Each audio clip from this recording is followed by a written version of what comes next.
Hello, this is Jack Miller. I hope you're having a fantastic day or evening or whatever time you're watching this. I decided to make this video and talk a little bit about what's called a DSCR, which a lot of people don't know what that stands for, but it's debt service coverage ratio. This is often used initially by people when evaluating real estate and the cash flow of the real estate, as well as predominantly by lenders in evaluating the real estate and the cash flow of the real estate. Banks and CMBS lenders and life lenders use this all the time, as well as non-bank lenders. Our company, Gelt Financial, uses it all the time. I'm going to, hopefully at the end of this, a lot of people don't know how it's calculated.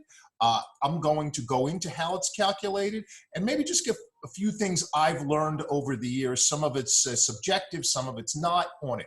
But I believe that when in real estate investing, there's a lot of matrices to look at and a lot of financial matrices. A lot of people lose sight of the matrices and just focus on, so to speak, oh, they love the property and it's a great investment, or the tenants don't hassle them, or whatever. But you always need to focus on the financial matrices as well as the emotion of it. Enforcing yourself to do a DSCR coverage ratio on your properties, even if your bank doesn't require it, is I think a good tool, and it'll help you understand them better. So I highly recommend this for looking at properties up front, for self-understood for lenders to get a handle on the risk, but also for individual investors into understanding the real matrix of the property. So with that, let's jump to a very basic form that we use here at Gelt Financial, and you could soup it up and put all kinds of stuff in there, but I chose a basic one just to get you the gist. Now I'm going to try to share my screen. Hopefully this works. Okay, I hope I'm sharing this. I hope it works. So let me blow it up. So what we have is just a basic Excel spreadsheet, self-understood, a little self-promotion, our logo here. You can reach us anytime at geltfinancial.com, and it's a debt service coverage ratio form. Again, this is a very basic one. So the first, this really has a couple components, but the first one is here, and I hope you're seeing this. I really never recorded a Zoom where I'm sharing my screen, but I hope it works, and I hope you can see my mouse cursor. If you can, you see here, I just put tenant 1 and paying $30 a foot, tenant 2 paying the same 30, but you can see what you should put in here, and you could change these numbers, and that'll affect the numbers, the ratio. They're all tied to formulas. But up here, ultimately what you want to get at a gross income. Now, it's different. Debt services are used as a financial matrix. Most banks commonly use, let's say a 120 coverage ratio, which I'll go into that in a minute. But you can go much lower if you have a better tenant. So for example, if your tenant is McDonald's or Apple, a grade A tenant or an AA plus tenant, you may be able to get away with a 110 debt service coverage ratio. If your debt ratio, if yours is, just a bunch of mom and pops, it's going to be a lot higher. You're going to have to go to that 120, 25. So it's just an example of the, the tenants have to do with the coverage ratio. You see in this example, I'm not coming up with 158.25, which is an excellent debt service coverage ratio for just average tenants. But let me keep going. So you see, ultimately, you want to get to a total gross income. Now, a couple things here. You have a vacancy factor. Now, even if your property is 100% occupied, okay, a lender is still going to put in a vacancy factor. You could argue it's 5%, you can argue it's 10%, but you see, you just change it. And you see, before it was 5%, the DSCR is 158. A 10% is 146. So you see, the higher the expenses, which lowers the net income, which we'll get to in a minute, affects the debt service coverage ratio. So you start off with the gross income. And if the property if this is in projection mode, for example, if it's a value add property, let's say it's vacant now, and you're going to fix it up, you want to do a current DSCR, which may be nothing, and a future DSCR. So you can play with it in different formats. But ultimately, you see you need gross income, you have to have an expense ratio, then you have adjusted gross income, which is simply a mathematical formula. It's the gross minus the vacancy factor. Again, you can play around with the vacancy factor. But again, I would urge, if you're dealing with a lender, be realistic in your vacancy factor. You know, assume that tenants are going to leave. Don't trick yourself, and more important, don't trick a lender into thinking that your tenants aren't going to leave, or they're not going to pay you. You do have tenants, depending on the type of property, that leave. If you have, for example, an apartment building, there's turnover. Now, again, if you have a triple net McDonald's for 20 years, you may not have it. So you have to be very cognizant of what the market rate of vacancy is and use those figures. Don't think you're going to outperform the market.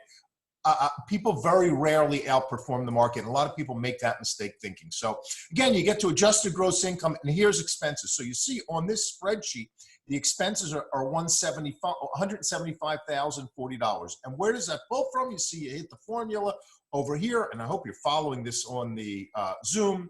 I hope it's picking up. You see, here's all the expenses, the real estate taxes, the insurance, all this other stuff. Again, if there's other expenses, you just have to list it here. Put whatever the expenses. Just type it here, put the number here, $5,000, and you see, boom, that affects the expenses here, that affects the expenses here, that affects the DSCR. Again, with management, it's subjective. Depending on the type of property, again, if you have a single tenant McDonald's or you're leasing out to Apple or Tesla, you may have a much lower percent of a management. But whatever you think is realistic, put that number here. Again, if you're applying for a loan, be realistic. Even if you're going to manage it yourself and you're going to say, oh, there's no management expense, a lender's going to underwrite it with a management expense. So my advice to you is put something in myself and just maybe make a note, go into self-manage, but underwrite it with management expense. If there's leasing costs, turnover costs, you know, LC and TI, leasing commissions, and tenant improvements in office space or retail, put a realistic figure in. Don't make it unrealistic, because if you do, the underwriter's going to lose, you're going to lose a little face. Be very realistic. And you should learn what the expenses are for this type of property. If you see down here, I put expenses per square foot, because you could learn if you're, let's say, in the office space or in the retail space or in the multifamily space, whatever space you are, each one of them has different expenses per square foot. You know, office may be $10, $8, $9 a square foot. Retail may be a certain number. If it's a CAM property, that'll be in here, but you have to learn that. So you see that goes down here, that goes to expenses. So we ultimately get to the adjusted gross income, and using this example, $615,000 minus the expenses of $180,000 leads a net operating income of $435,000. Why that 435 is critical for a bunch of reasons, because properties generally sell. This is made for DSCR, debt service coverage ratio numbers. And in this example, it's 145%, which is a very good, strong, solid DSCR. But properties are sold, most investment properties, on cap rates. So using that example and using a 6.5 cap rate, which is plugged in down here, you would see that the net operating income divided by the cap rate it would imply a value of $6.7 million for this type of property. Again, properties sell for different cap rates. That's another thing. But I just want you to follow the formula. Ultimately, so we're up to the net operating income. You see that. Now we have the interest payment. Okay, so how did I determine the interest payment? For examples here, and this is just for an example, I use, let's say it was a $3 million loan at a 10% rate. The annual payment's $300,000. So that follows through over here as a formula. So you see here what the debt DSCR, and this is really the meat of the whole thing. The DSCR is this $300,000. This $300,000. Or I'm sorry, this 435 divided by this 300,000. So really the income is baked in, the expenses are baked in, the interest is baked in. So for example, if we just change this 3 million to 4 million, you see the DSCR is a little bit low using these examples, but maybe it's 3.5 million. Whatever it is, you can play with the number. So here, this loan, using these numbers, which are purely made up, not factual at all, but you see the DSCR really supports, if you're using 125, a $3.5 million loan. Again, I just put in a 10% to use a number. So again, the DSCR is a mathematical formula that a lender or an investor or an owner can measure the cash flow of the property. You see here, and you see it, which also show net cash flow, which is the available free cash flow, the NOI after the debt service. And again, you see down here based on the cap rate value. We just have on our spreadsheet. You know what, I'm going to put this up on the website. Again, if you go to geltfinancial.forms, you'll be able to download it. Give me a couple days or a week. You'll be able to download it under our forms section. Everyone should use this and play with them. Use an example when evaluating properties. I also put down here, if you see, bank loan, because Gelt Financial are non-bank lenders, so quite often people are coming to us as a bridge. They buy a property and they need to stabilize it, and then they'll take us out with a bank loan in a year or so. So we internally measure, say, okay, what's going to be our rate? What's going to be the DSCR at our rate? But we want to make sure it's sized up and a bank's going to refinance us out. Banks are lower than us. So just in this example, again, purely made up numbers, I assumed a bank rate is 6%, and here's a payment. The bank's loan to value would be 52%, which is excellent. And the bank's DSCR would be 207, which is excellent. So we sort of size it up, not only at Gelt Financial, not only for our underwriting, but for the next step underwriting too. So I hope this gave you a good basic idea of a DSCR, again, a debt service coverage ratio. You'll often hear people talk about it and refer to it. I advise you really dig in and play with different scenarios with increasing expenses, decreasing expenses, increasing rent, decreasing rent, things of that nature, vacancy, and it'll give you a good handle on it. So I hope you like this video. We're going to keep posting more of these videos. So far, they've been good. I kind of feel like tonight's was a little rambled, but debt service is a little bit of a complicated issue. I covered a lot of stuff in this. Play it a few times. If you have any questions, reach out to us at Gelt Financial.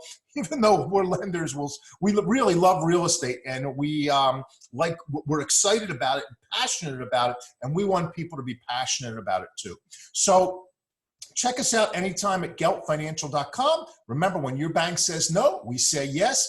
Don't forget to like the YouTube, like the video, like our channel, just like your neighbor, like your spouse, like everything. Have a great day, and I'll stop sharing, and that's it. Have a great day, and thank you very much. Take care.